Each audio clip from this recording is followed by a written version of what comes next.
Welcome back, everybody, to another episode of the Agent Box with me, Shamdani, and as always with Abir. yeah. No coester, no nothing, no adjectives, no adverbs. No, I'm going to stop even introducing you after a little while. You know what I mean? Do you know Well, the what? famous people need no introduction. So This is it. I was actually just waiting to go on, and I was thinking, did we even have an episode last week? I don't think we did we? no, we didn't, because you were away on a trip, I guess, somewhere. I can't remember. Do you know what? Too many things going on in our head. Now, and I just remember thinking that how long has it been since we had the last episode? I can't remember. But anyway, welcome to everybody. Thanks for joining us on another episode. What we're going to be talking about today, actually, guys, is something that we've touched on in the past. Abir and I have talked about this in the past a little bit. It is obviously part of the theme that's going on with everything that we talk about on the Agent Box, and that is around technology. It's around using tech. Now, there's a reason for this. Okay, in November, I'm going to be heading over to Berlin to the ICEF conference. But before we go to the ICEF conference, the day before the ICEF conference, there's the ICEF digital conference that's happening. It's a one-day event that happens literally the day before the ICEF, full kind of event. Just ignore the message for 1 second. Producer's obviously gone ahead of himself, but just give me a sec. Basically, at the ICEF, he's got rid of it now. At the ICEF digital event in Berlin, I'm going to be moderating a session around technology. I'm not going to give away the topic just yet, but there's going to be a topic that I'm going to be talking about in terms of technology and how it impacts agents and stuff like that. But also, as the message suggested, if you were able to read that as quickly as it came on and off, there is a webinar today at 3 p.m. UK time, okay, which is talking about the impact of digital innovations on international student marketing, recruitment, and admissions. There's going to be 5 speakers plus myself, so 6 speakers.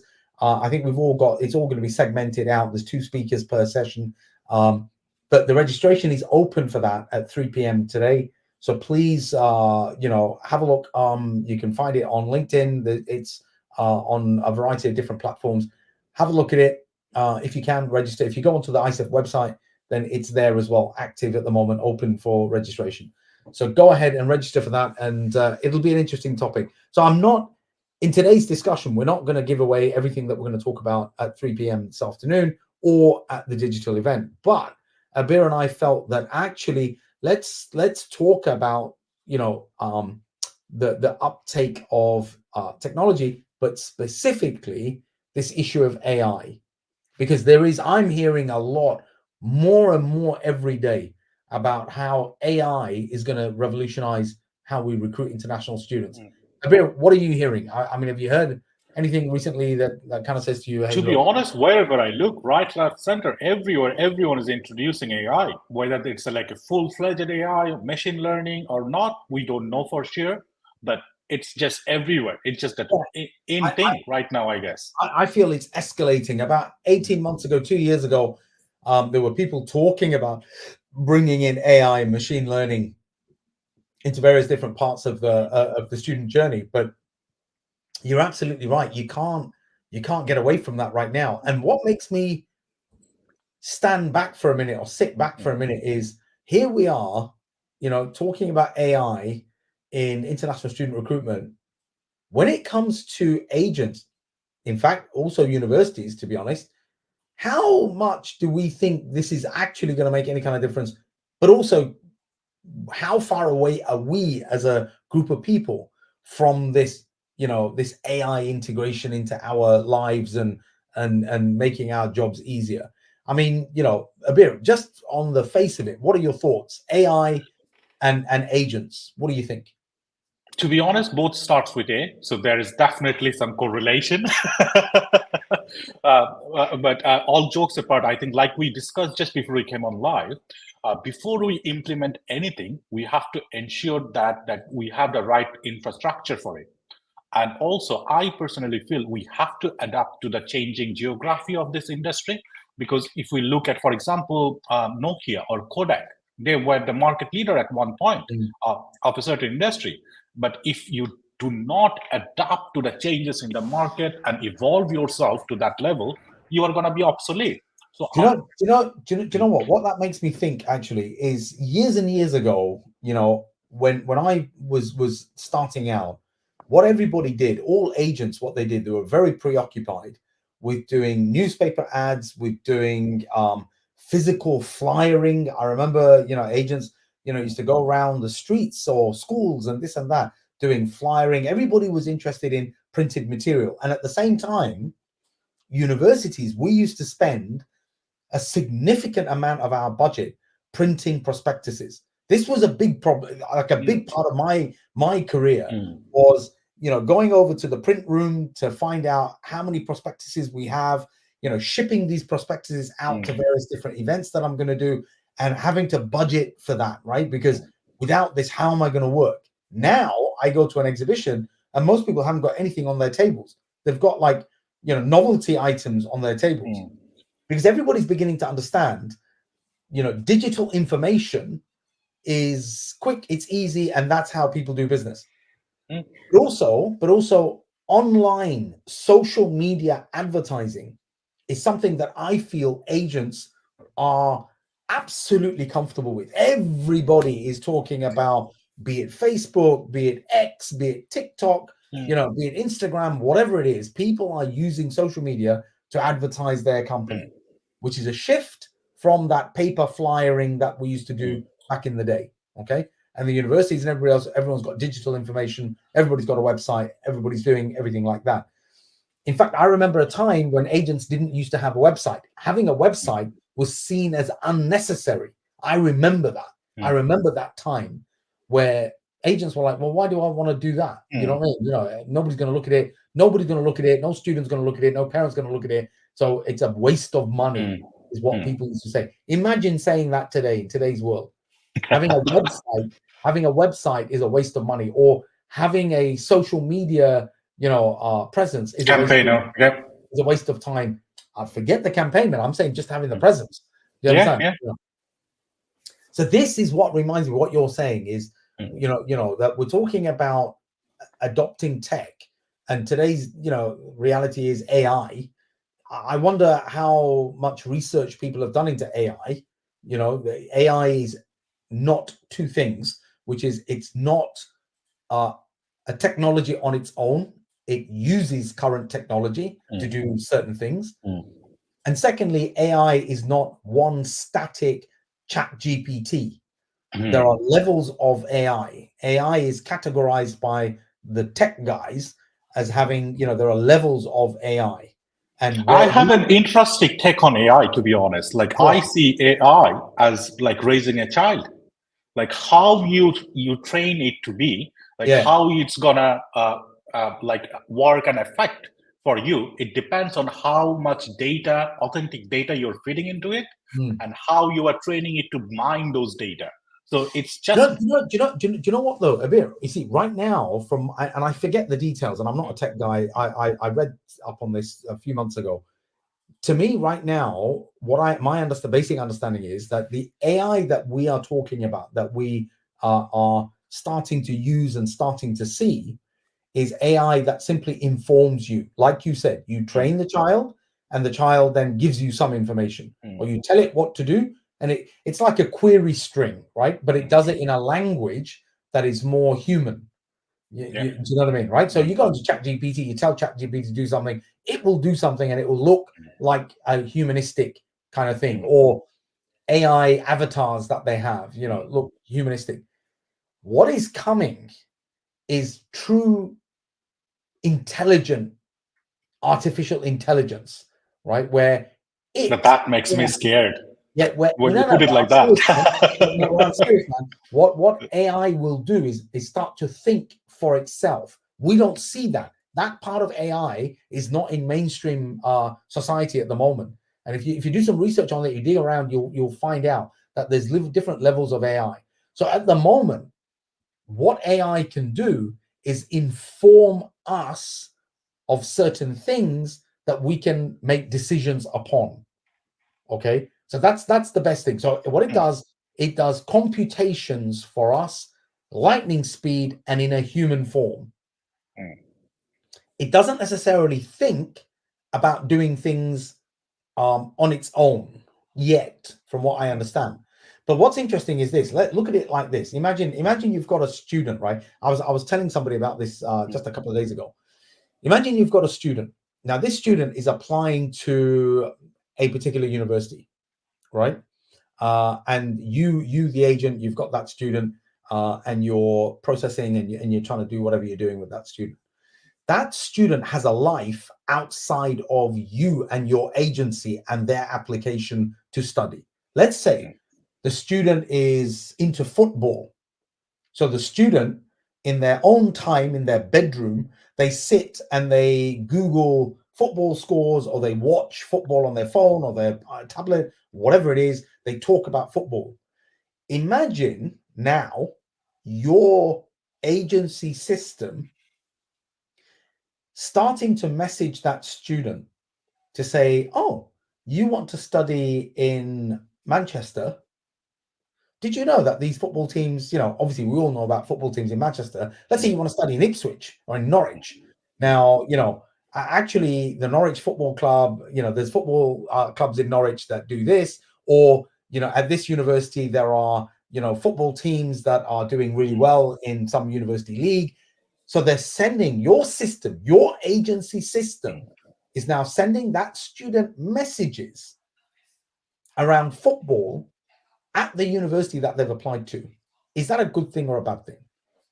Absolutely a good thing. And also, since you brought up Ipswich, they just started playing at the Premier League, and one of their co-owner is Ed Sheeran as well. So if you have a student who is interested both in Ed Sheeran's music and football, and now you that's start targeted massive. This is what AI can do. This is what you can get AI to do, right? But let's stop for a second. Let's stop, okay? Because what we're talking about is nurturing a student. We're talking about nurturing a student that AI can help you do. But AI is not going to be able to help you do any of that if that student's record is not on a system where you can plug AI into it. Yeah. If it's on a spreadsheet on your hard drive, right, in your office on your laptop, how are you going to plug AI into that spreadsheet? You can't. You simply can't. And that's what brings our sponsors into the game, I guess. Absolutely. And this is not me and Abir just plugging the sponsor, right? I keep saying this, and I've been saying this for as long as we've been doing this show. I don't really care whether you go for SAM CRM, right? I'd like you to consider it, but get yourself a CRM system. Get yourself a system where you can plug in AI. So here's the thing. Getting any old system where there is no pluggable AI is a problem. So you need to be thinking 2 steps ahead of yourself. I happen to know with SAM CRM, there's development work going on into AI. Okay. It's not there yet, but they're thinking about putting AI into SAM CRM. But like you said, at the start of the show as well, even before you implement AI, you need to have that infrastructure ready, and you have to have data for years and years. So even before we get to that stage, we need that infrastructure in place and that data. Absolutely. I mean, look, this morning I had a meeting with one of the universities where we're talking about reports and analysis and all of this. And what it is, it's data-driven decisions. No organization on the planet likes to make decisions that are not based on data. And if you are a serious business person, you're a person that's working in a corporate organization or even in a small agency somewhere, the ability, the reason you want to make data-driven decisions is because you want to become more efficient.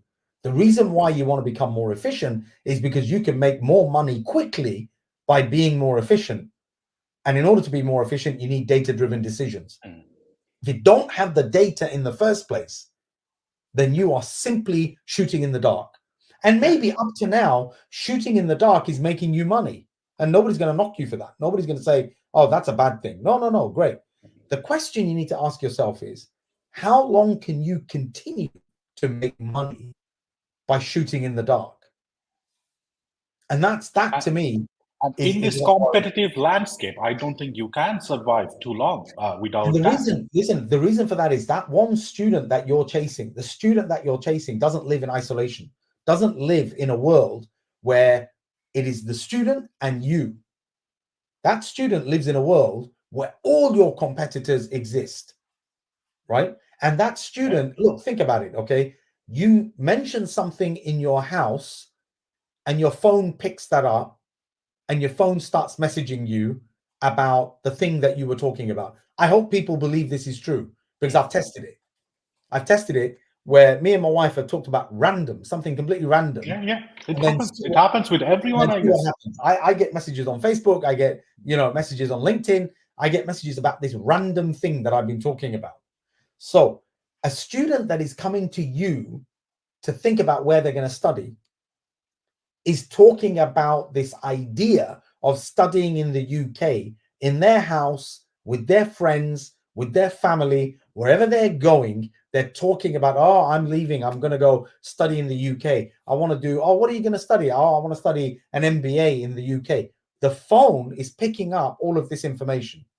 Now, your competitor may well be tapped in to what's going on here, because if your competitor is very tech savvy and has lots of stuff out on the internet out there, then your phone could be suggesting to that student, oh, talk to company X, Y, and Z. They send students overseas. Just fill out this form online. And the student's looking there going, oh, I spoke to Abir and he's a lovely guy. He's my agent. But look, something's come in my pocket right now here where it's asking me to fill out this form. At the end of the day, Abir is not my relative or anything like that. He's just a nice guy. You understand? So yeah, let him, do whatever. I'm going to fill out this form. Immediately, your student is lost. Yeah, absolutely. And this then brings me to the question. I think we covered this a lot in this podcast. So you talked about the science aspect of it, and we debated a lot about this in this our show, like student recruitment, whether this is a science or an art. And we talked a lot about it being an art and all that. And now we're talking it as a science. So you see, this is where AI comes, this is the danger, man, that AI is going to come to you as a human being. Those messages are coming to you as a human being. So it is actually taking the art and putting the art in your phone. Okay. It's bringing that art in your phone. Look, think about it, guys. Every time you've been on a chat box, right? 3 years ago, 5 years ago, 3 years ago, you went on a chat box, you knew it was a chat. That's a bot. That's a bot talking to you. Okay. It can't think about what's going on. Whereas these days you go onto a chat box and it's got a nice little picture of a person and a name next to it, Bill Smith. And you say, oh, hi, Bill. And Bill goes to you, oh, hi, Sham. How are you? You understand?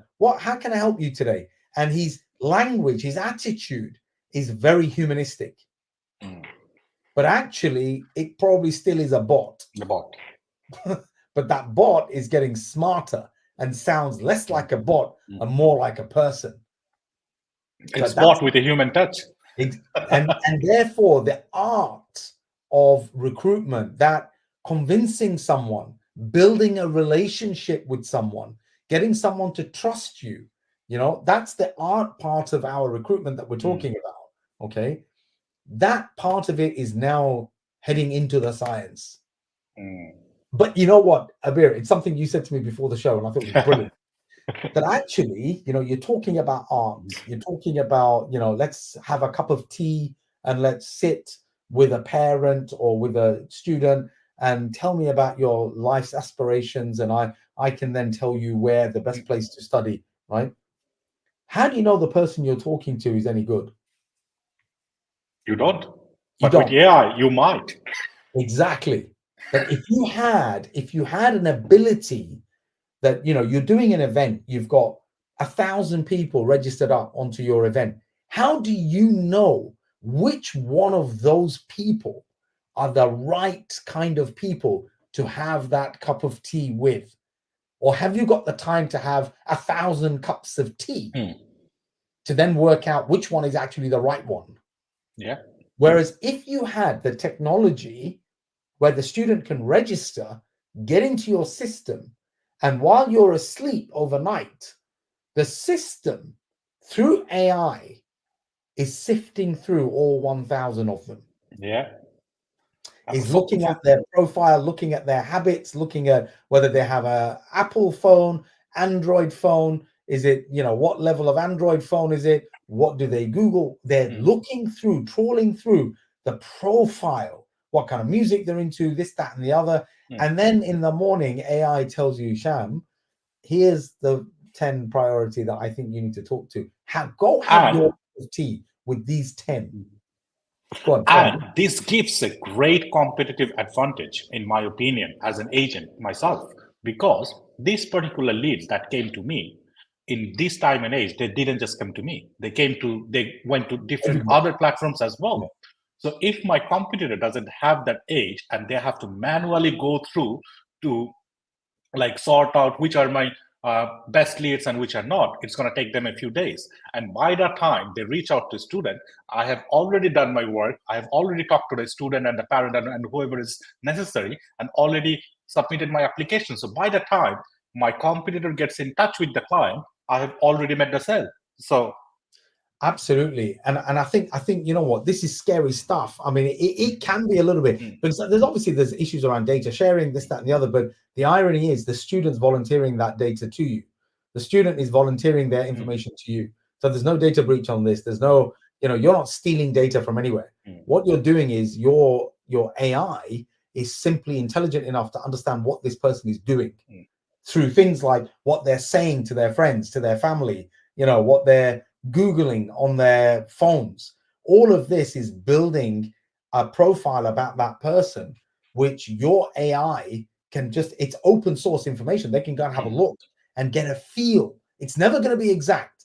It's never going to be exact, but you get a feel of what's actually going on. It's a bit like, you ever watched the film Minority Report? Yeah. It's a brilliant film. Yeah, it's like through the eye, adverts are coming to you that are very specific for you. Essentially, this is what's happening to us right now. Okay, it's not based on our eye on a camera. It's just based on what we're talking about and what we're searching on our phones. We're getting specific adverts coming to us. Okay, yeah.